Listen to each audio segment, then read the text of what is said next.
Ndabaramukije, twishimiye ko mutwumva, twishimiye ko kandi mukurikirana ibiganiro byacu bivuga ku by'ubuzima. Uyu munsi kuvuga ku ngingo ikomeye cyane, ingingo usanga ahantu hose, abantu bose bayivuga. Iyo ngingo nta yindi ni ugukuramo inda. Tugiye kurebera hamwe, dusesengure, turebe buri kantu kose kajyanye no gukuramo inda. Ese ubushakashatsi bubigaragaza bute? Bubivugaho iki? Ese ingaruka zaba izihe? Ese koko abantu bazi neza ibijyanye no gukuramo inda? Niba wifuza kujya ukurikirana ibiganiro byacu tubagezaho buri gihe, wakora subscribe. Ikindi, ibiganiro bindi byinshi twagiye dukora biri ku rubuga rwacu rwa HealthR TV. Ushobora kujyaho ukabona ibindi bintu byinshi bijyanye n'amakuru y'ubuzima.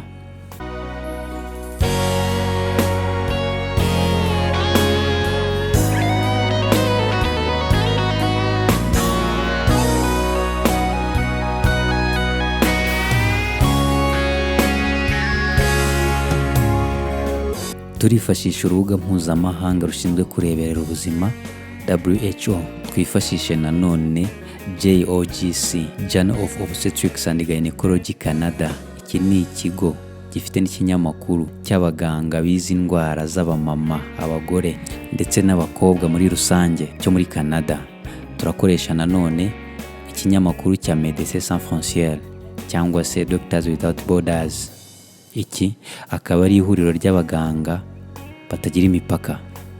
Amakuru atangazwa na WHO, ikigo cy'isi gishinzwe kurebera ubuzima, avuga ko inda miliyoni 73 ku mwaka bazikuramo, kandi 61% zikaba ari inda zitategujwe cyangwa se zatwiswe ba nyirazo batabishaka. Ibi bikaba bigize umugabane wa 29% y'inda zose ziba zatwiswe mu mwaka.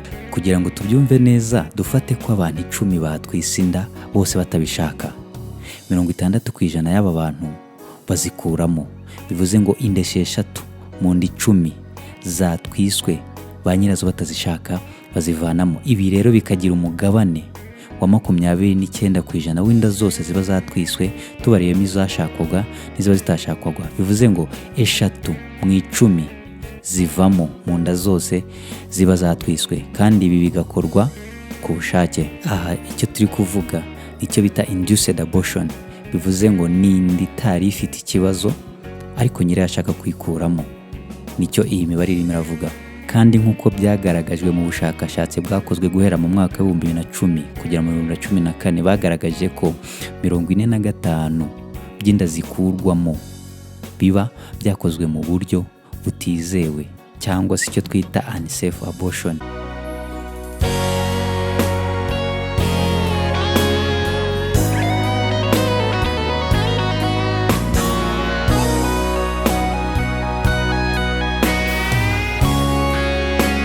Nk'uko bigaragazwa na WHO, kuvuga ko ibintu byabaye unsafe cyangwa se unsafe abortion, kuba inda yakuwemo mu buryo butizewe, niba aricyo kinyarwanda nshobora gukoresha, ni igihe inda yakuwemo n'umuntu utarabyize.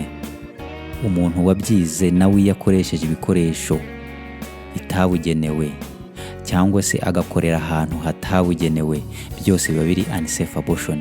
Imwumva ko mu bihugu byateye imbere ari 45% y'inda zose zivamo, nyamara mu bihugu biri mu nzira y'amajyambere iki kibazo kigeze ku kigero cya 97%. Bivuze ngo inda zose zivamo 97% ziba zakozwe muri bwa buryo butizewe, aribyo twise unsafe abortion. No kuvuga ngo ibi biba muri Aziya, cyane cyane mu majyepfo ndetse no muri Aziya yo hagati, muri Amerika y'Abalatini ndetse no muri Afurika.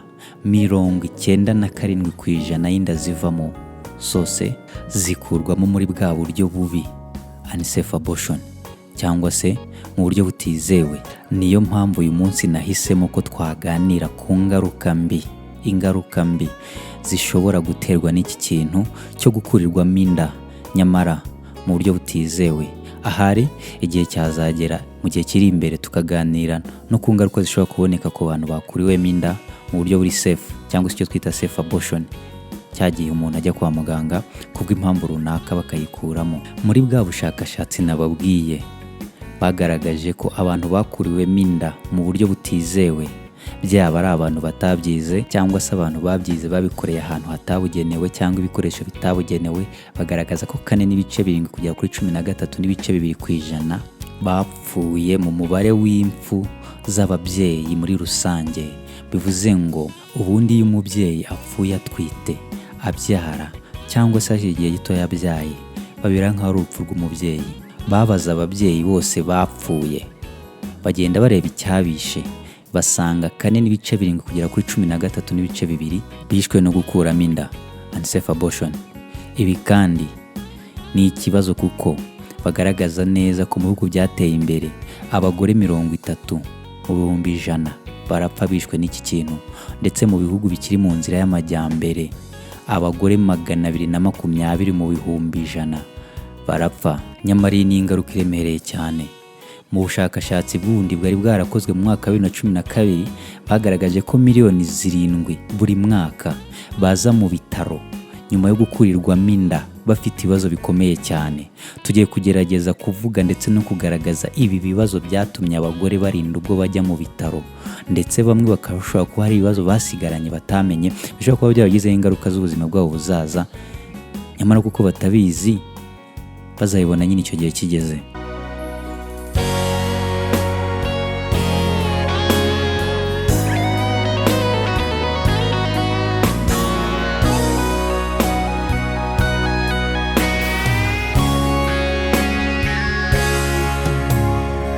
Izi ngaruka rero bagerageze kuzishyira mu byiciro bitatu. Ingaruka za mbere ni ingaruka z'ako kanya, ingaruka zibamo umaze gukuramo inda cyangwa kuyikurirwamo. Ingaruka za kabiri ni ingaruka zishobora kuza nyuma ho gatoya. Izindi za gatatu ni ingaruka z'ubuzima bwose. Turaje turebe, tubigimuzi, turebe buri kantu kose ndetse nuko bigenda kugira ngo izi ngaruka zibe ku muntu. Ubundi muri rusange bavuze gukuramo inda, kurirwamo inda cyangwa se inda yavuyemo, kwa muganga ibyo bivugwa mu gihe inda iri munsi y'ibyumweru 20 cyangwa se tugereranyije mu mezi asanzwe twavuga ari nko munsi y'amezi 4, cyangwa se igihe umwana yari ari munsi y'amagarama 500. Icyo gihe nibwo tuvuga ko inda yavuyemo. Iyo habayeho ibyago umwana urengeje amezi 4 cyangwa ibyumweru 20 yo nikavamo, ntabwo tuvuga ko inda yavuyemo, ahubwo tuvuga ko umwana yavutse igihe kitageze, aba ashobora kubaho cyangwa ntabeho. Nanone kandi twabasha kwibukiranya ko uburyo bukoreshwa bwo gukuramo inda ni uburyo bubi cyane, kubera ko bamwe bakoresha ibikoresho byakomeretsa cyangwa se bikomeretsa, bakagerageza gukuramo inda nk'uko nyine babyumva bakayikuyemo. Abandi bashobora gukoresha imiti runaka, imiti imwe n'imwe utamenya n'ibindi bintu ishobora kwangiza mu mubiri, rimwe na rimwe ishobora kuba yaranarengeje igihe, kuba ishobora kubyarira uburozi uyinyweye cyangwa se uyikoresheje. Nk'uko bigaragazwa na Journal of Obstetrics and Gynecology Canada, ikinyamakuru cyo muri Canada cy'abaganga bashinzwe kureberera indwara z'ababyeyi, bavuga ko miliyoni 5 z'abagore bagira ingaruka z'ako kanya cyangwa se ingaruka zizahoraho, ariko bo baratinyuka bakanabyita ubumuga, permanent disability. Reka twirebere duhereye ku cyoroheje. Icyambere cyoroheje gishobora kuba ku muntu nyamara kikanakomera ni ukuva. Ubundi nyababyeyi ni urugingo rukomeye kubera ko rurera umwana amezi 9. Umwana ntahandi hantu akura ibyo kurya, umwuka ahumeka usibye muri nyina, bityo rufite imitsi minini icomekeye ku mitsi ivana amaraso mu mutima. Iyo rero ikomeretse ishobora kuva kugeza umuntu apfuye. Bamwe mu bantu bagiye bakurirwamo inda, hari abagiye bagaragara bapfuye kubera kuva, cyangwa se abenshi babona bagiye gupfa bakirukanka kwa muganga, aho bashobora kugera ku kigero cyo guterwa amaraso ku buryo bukomeye cyane, ku buryo uyu muntu atabonye amaraso no gupfa yapfa rwose. Icya kabiri, kuba inda bayikuramo nyamara iya nyuma ntivemo ingobyi y'umwana cyangwa se akagira ibisigarizwa bisigaramo. Ahangaha ni hahandi bamara kugukuriramo inda nyamara ugakomeza kugira ibibazo byo mu nda ndetse harimo no kuva, bishobora gutuma ushobora kujyanwa kwa muganga, bakaba bakoresha uburyo bugereranywa no kubaga kugira ngo babashe kumaramo bya bintu basizemo. Ikindi ni ukwangiza nyababyeyi ndetse n'inkondo y'umura. Iki ni ikintu gikomeye cyane kubera ko hari abantu bagiye baza kwa muganga nyababyeyi yangiritse cyane, kuko hari abo byageze no ku kigero cyo kuba barayipfumuye bikarinda ubwo bigera no ku kigero cyo gupfumura amara. Ibi rero ni ibintu bikomeye kubera ko iyo nyababyeyi yangiritse cyangwa se bayipfumuye izamo ibibazo, ikaba yazanamo amashyira akaba yakomeza akagera no mu nda.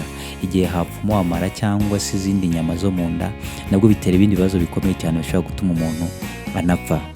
Ikindi kintu gikomeye, kubera ko bya bintu biba byakorewe ahantu hatizewe, umuntu utizewe, ibikoresho bidateguye, umuntu ashobora kugira udukoko, bagiteri zizamuka zikajya muri nyababyeyi ndetse zikaba zakomeza zikajya no mu tuyoborantanga, bikaba byatezamo ama-infection akomeye cyane ashobora kukwica ako kanya, cyangwa akazagutera impamvu zituma ushobora kuzasamira inyuma y'umura igihe utwo tuyoborantanga twazibye, cyangwa se bikaba byanagutera n'ibindi bibazo byo kuba izo infection zakomeza zikagera no mu nda, ukaba icyo bita peritonite cyangwa se peritonitis.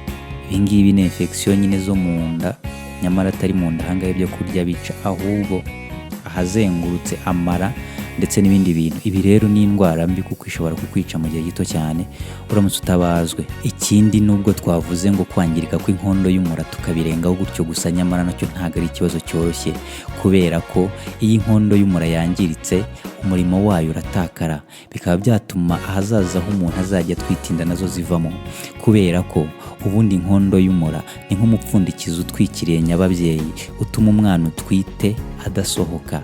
Iyo rero iyo nkondo y'umura itarafunguka ntabwo umwana yavuka, niyo mpamvu inkondo y'umura ifunguka umwana agiye kuvuka.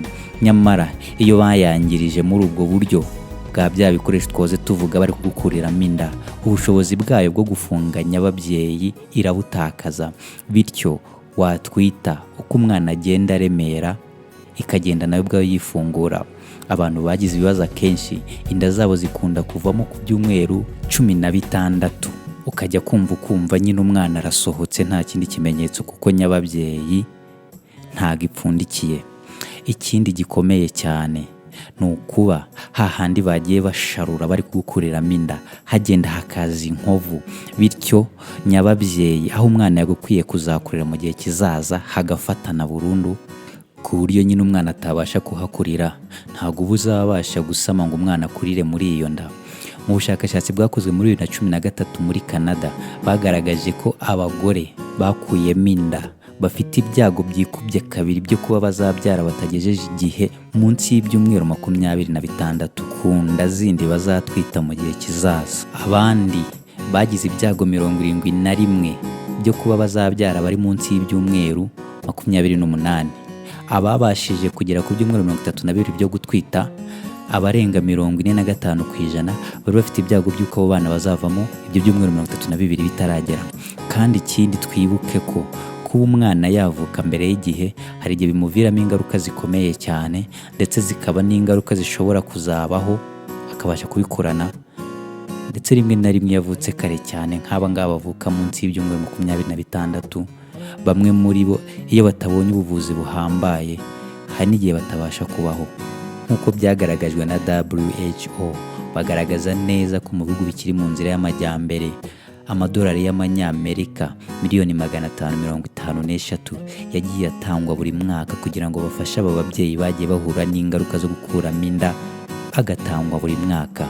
Ndetse bakagaragaza ko hagiye habaho igihombo cya miliyoni 922 z'amadolari y'amanyamerika buri mwaka muri income, cyangwa se amafaranga yabonekaga bigendeye ku bumuga, long term disability, cyangwa se ingaruka z'igihe kirekire zagiye zihura cyangwa se zagiye zigirwa n'aba bagore bagiye bakuramo inda, bagiye bakurirwamo inda cyangwa se bikuriyemo inda. Ibi kandi bihuye cyane n'inda zagiye zitwitwa nyamara ba nyirazo batazishaka. Bakaba bagaragaza neza ko kugira ngo iyi mibare ibashe kugabanuka, ibi ni WHO yabivuze, byasaba ko abantu bose bagerageza gushyira umutima ku kintu kimwe, kugabanya inda zitateguwe, cyane berekana ko ibingibi bikwiye gukorwa cyane mu bana bakiri batoya, ndetse abana bageze mu mashuri bakaba bakwiye kwitabwaho cyane. Ababyeyi bakabishyiramo ingufu zikomeye cyane kugira ngo aba bana batabasha kugira izinda zitateguwe. Nk'uko bigaragazwa na Campus Care, bavuga neza ko kubera ko hari indwara umuntu ashobora kwandura ntabimenye, izo bita STDs cyangwa se izi ndwara zandura mu mibonano mpuzabitsina. Iyo umuntu agiye gukuzamo inda kubera ko baba badafite ubushobozi bwo kuzipima bakayigukuriramo uyu muntu azifite, abenshi nyuma y'ibyumweru 4 bagira icyo bita PID, cyangwa se ni indwara itera kubyimba inflammation mu miyoborantanga cyangwa se mu nzira zijyanye n'imyororokere, bikaba byazagutera ibibazo mu gihe kizaza. Bamwe bashobora no kugira amashyira aza hejuru cyangwa se bakagira n'ububabare bwo mu kiziba cy'inda. Turebeye ku buzima bujyanye no mu mutwe cyangwa se imibereho, ubuzima bwacu bwo mu mutwe, bagaragaza ko abantu bagiye bakuramo inda bafite ibyago byiyongereye byo kugira ibibazo byo mu mutwe. Berekana ko abantu bakuriwemo inda, bakuyemo inda cyangwa se bikuriyemo inda bafite ibyago byiyongereyeho 10% yo kugira indwara zo mu mutwe biturutse nyine kuri icyo kintu. Ibi bintu rero bikaba bigaragazwa n'ibimenyetso bagenda bagaragaza rimwe na rimwe, nk'ibimenyetso byo kwicuza, kwishinja icyaha, rimwe na rimwe bakagira agahinda gashobora no guhinduka agahinda gakabije, bakagira ibyo bita anxiety, ndetse rimwe na rimwe bajya bagira n'ibitekerezo byo kwiyahura. Kandi kubera ko ibi bintu bikunda gukorwa mu ibanga rikomeye, aba bantu no kubafasha biragoye. Nyamara iyo wumvishe ufite ibi bitekerezo, ni byiza kwegera abaganga bize ibijyanye n'indwara zo mu mutwe bakabasha kugufasha. Ikindi tutigeze tuvugaho cyane ni ikintu gisa nk'ikidafite ingufu nyamara gishobora kubangamira nyiri kukigira, ikintu kijyanye na sexual dysfunction. Bagaragaza neza ko abantu bakuyemo inda muri bwa buryo twavuze bajya bahura n'ibi bibazo bya sexual dysfunction, harimo increased vaginal dryness, hakazamo ibyo bita decreased sexual desire, loss of orgasm ability, ndetse na painful intercourse. Nk'uko tubibonye, gukuramo inda unsafe abortion ni ikintu kibi kandi gitwara ubuzima bwa benshi, ndetse gitwara bije, amafaranga yagakwiye gukoreshwa ibindi bintu bifitiye inyungu ba nyirabyo. Nyamara igihari nk'umuti ni ukugabanya uburyo abantu bagiramo inda zitateguwe, twibukiranya neza ko hari ingingo zikomeye twabonye kandi zikwiriye kudutera ubwoba. Iya mbere, miliyoni 7 z'abantu buri mwaka barakomereka, abandi bakagira ubumuga bazahorana igihe cyose mu gukuramo inda. Ikindi, 97% z'inda zikurwamo mu nda zose zitateguwe muri ibi bihugu bikiri mu nzira y'amajyambere natwe turimo. Ikindi, miliyoni 29 z'ababyeyi, abakobwa barapfa kubera gukuramo inda. Habaye ikintu mwifuza ko tuganiraho ubutaha, mwakitwandikira muri comment.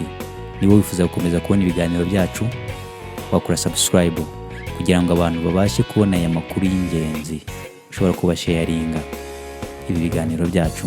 Murakoze, mwibuka ko ubuzima bwacu ari cyo gishoro gikomeye dufite. Uwiteka abahe umugisha.